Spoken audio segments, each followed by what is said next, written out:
नमस्कार, स्वागत है आप सभी को। आज की विषय है जगन्नाथ जी की मूर्ति अधूरी क्यों है। जानिए सत्य कथा। राजा इंद्र युमन नाम के राजा का मालवा में राजपाट था। एक बार राजा इंद्र युमन ने ऋषियों से पूछा कि मुझे ऐसा कोई क्षेत्र बताइए जहाँ जाने से मनुष्य के सारे पाप नष्ट हो जाते हो। तब एक वृद्ध संत ने उनको श्री क्षेत्र में जाने की सलाह दी और कहा कि वहाँ आपको साक्षात नारायण के दर्शन होंगे और वहाँ पर समस्त देवतागण भगवान के दर्शन करने आते हैं। श्री क्षेत्र में एक कल्प वृक्ष के पास रोहिणी कुंड है जिसमें स्नान करने से भक्तों के पापों का नाश होता है। संत के मुख से इतना सुनने के बाद राजा इंद्रयुमन वहां पहुंच गए और कहा कि हे प्रभु, आप मुझे दर्शन दीजिए। यदि मैंने पूरी श्रद्धा से प्रजा पालन किया हो और आपके प्रति मेरी सच्ची भक्ति हो तो आप मुझे अपने दर्शन दीजिए, नहीं तो मैं अपने प्राण त्याग दूंगा। ऐसा कहने के बाद वह बेहोश हो गए। उसके बाद उनको सपना आया कि हे राजा, तुम निराश न हो, तुम्हें विशेष काम के लिए चुना गया है, अर्थात नील माधव श्री कृष्ण की खोज करते रहो। देवतागण इस काम में तुम्हारी सहायता करते रहेंगे।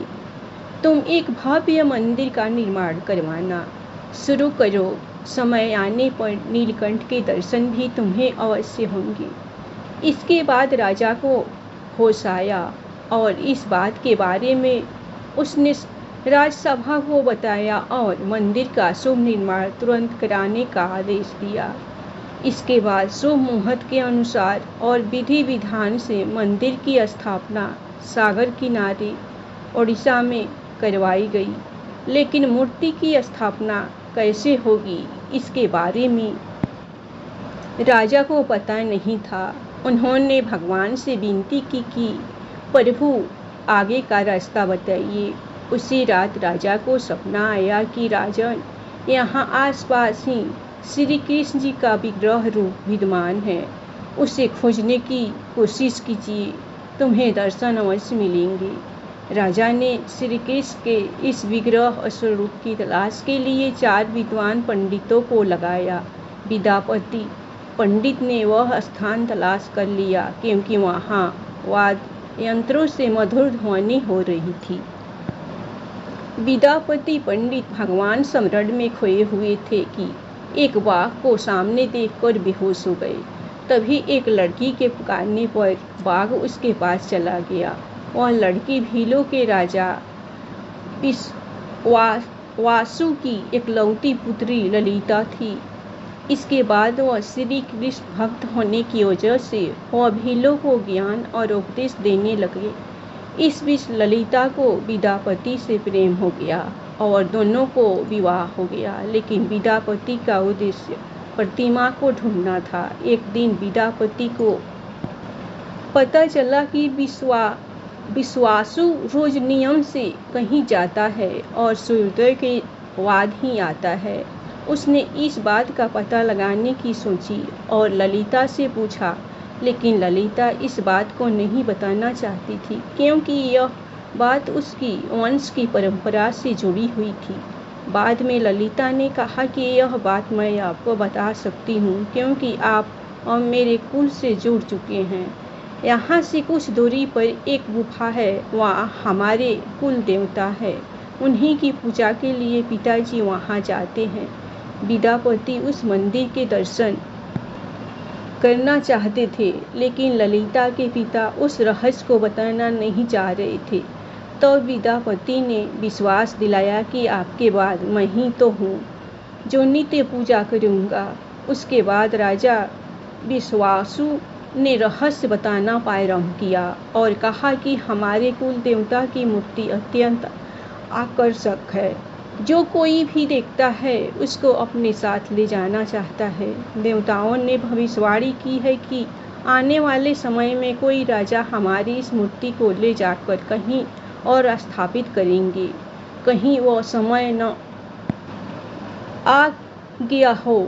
इस डर से हम आपको दर्शन नहीं कराना चाहते थे, लेकिन अब आप हमारे कुल के सदस्य हो, इसलिए मैं आपको दर्शन कराऊंगा, लेकिन तुम्हारी आंखों पर पट्टी बांध कर ले जाऊंगा। और विद्यापति ने मूर्ति ले जाने के लिए एक चाल चली। उनकी आंखों पर पट्टी बांध दी गई थी, लेकिन विद्यापति ने अपने बाएं हाथ में सरसों के दाने ले लिए थे, जिसे वे रास्ते में बिखेरते चले गए। वे गुफा के सामने पहुंचे। वहां पर नीला प्रकाश चमक रहा था। अंदर जाकर उन्होंने साक्षात श्री कृष्ण के इस दिव्य स्वरूप के दर्शन किए। वे भाव विभोर हो गए। उन्होंने भगवान से प्रार्थना की। उसके बाद आंखों पर पट्टी बांधकर विद्यापति को घर वापस लाया गया। अगली सुबह विद्यापति ने ललिता से अपने माता पिता से मिलने का बहाना बनाया और गुफा की ओर मूर्ति चुराने के लिए चल दिए। अब सरसों के दानों की जगह वहाँ पौधे उग गए थे। उसी रास्ते पर वह चल दिया। मंदिर में श्री कृष्ण के दर्शन किए, प्रभु से क्षमा मांगी और मूर्ति उठाकर घोड़े पर रखकर रवाना हो गए।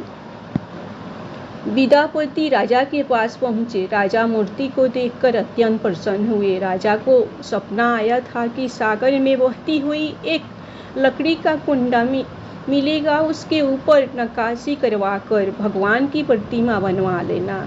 तब राजा ने विद्यापति से कहा कि लकड़ी की मूर्ति बन जाने पर तुम यह मूर्ति अपने विश्वासु को सपना दे देना। अगले दिन सभी लोग सागर से लकड़ी लेने गए, लेकिन वे लकड़ी उठा ही नहीं पा रहे थे। तब राजा को पता चला कि आज तक तो इस मूर्ति की पूजा करता आ रहा है, उसका आसपास इस लकड़ी को होना जरूरी है। राजा ने कहा कि हम लोगों को तुरंत विश्वासु से क्षमा मांगने चलना चाहिए। उधर विश्वासु अपनी दिनचर्या के अनुसार गुफा में पूजा करने को निकला, लेकिन मूर्ति न पाकर समझ गया कि यह काम उसके दामाद का ही है। विश्वासु उदास हो गए। एक दिन बीत गया। वे सुबह फिर गुफा की ओर गए। उसी स्थान पर हाथ जोड़कर रोने लगे। इतने में आकाशवाणी हुई कि विद्यापति राजा इंद्रद्युम्न के साथ पधार रहे हैं। विश्वासु गुफा से बाहर आए। तब इंद्रद्युम्न ने उन्हें गले लगा लिया और बोले कि तुम्हारी मूर्ति का चोर विद्यापति नहीं है, मैं हूँ। राजा ने विश्वासु को सारी बात बताई। भगवान के आदेश अनुसार इस रूप के दर्शन सभी को हो, इसीलिए मुझे यह काम करना पड़ रहा है। कृपया मेरी मदद कीजिए और भगवान जगन्नाथ, बलभद्र, सुभद्रा की मूर्ति बनाने के लिए आए हुए उस लकड़ी के कुंडे को उठवाने में मदद कीजिए, क्योंकि जब आप उस लकड़ी को स्पर्श करोगी तभी उसका भार कम होगा। विश्वासु तैयार हो गए और सागर से लकड़ी उठा लाए। उस वक्त एक वृद्ध कलाकार ने कहा कि मूर्ति बनाने का काम मुझ पर छोड़ दो, लेकिन मुझे एकांत स्थान चाहिए। मैं इस काय में कोई अवरोध नहीं चाहता हूँ। मैं यह मूर्ति निर्माण एक बंद कमरे में करूँगा। मूर्ति बनने पर मैं स्वयं दरवाज़ा खोल दूँगा। उस कमरे के अंदर कोई भी व्यक्ति नहीं आना चाहिए। आप सभी बाहर संगीत बजा सकते हैं, जिससे मेरे औजारों की आवाज़ बाहर तक ना आए। यह मूर्ति का 21 दिनों तक चलेगा। तब तक मैं ना कुछ खाऊंगा और ना पीऊँगा। सभी लोग अपने कानों को दरवाजों पर लगा लेते थे और औजारों की आवाज़ सुना करते थे। अचानक 15वें दिन आवाज़ आना बंद हो गई। रानी गुंडीचा बेहद चिंतित हो गई कि कहीं अंदर कोई अनहोनी तो नहीं हो गई। उन्होंने धक्का देकर दरवाज़ा खोल दिया और वृद्ध को दिया हुआ वचन टूट गया। दरवाज़ा खुलते ही मूर्तिकार अदृश्य हो गया। मूर्ति अधूरी रह गई। भगवान जगन्नाथ, बलभद्र, सुभद्रा के हाथ पैर नहीं बन पाए थे।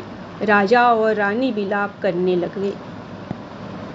तो भगवान ने उनसे कहा कि आप लोग चिंता न करो। मूर्ति बनाने वाला वृद्ध स्वयं भगवान विश्वकर्मा जी थे। जिन मूर्तियों को तुम अधूरा समझ रहे हो, वास्तव में वैसी ही बननी थी। अब आप लोग नीलांचल पर 100 कुएं बनवाओ, 100 यज्ञ करवाओ, कुओं के जल से मेरा अभिषेक करवाओ, उसके बाद स्थापना ब्रह्मदेव करेंगे, वहाँ पर नारद जी तुम्हें लेकर जाएंगे। इस तरह से भगवान जगन्नाथ, बलभद्र और सुभद्रा की मूर्ति की स्थापना हुई। ऐसा भी कहा जाता है कि विश्वासु एक बहेलिये का वंशज था जिसने श्री कृष्ण की हत्या कर दी थी। विश्वासु भगवान के अवशेषों की पूजा किया करता था जो मूर्ति के अंदर छुपे थे। धन्यवाद। आप लोगों को जगन्नाथ भगवान की कथा पसंद आई होगी तो आप लोग लाइक सब्सक्राइब जरूर कीजिए।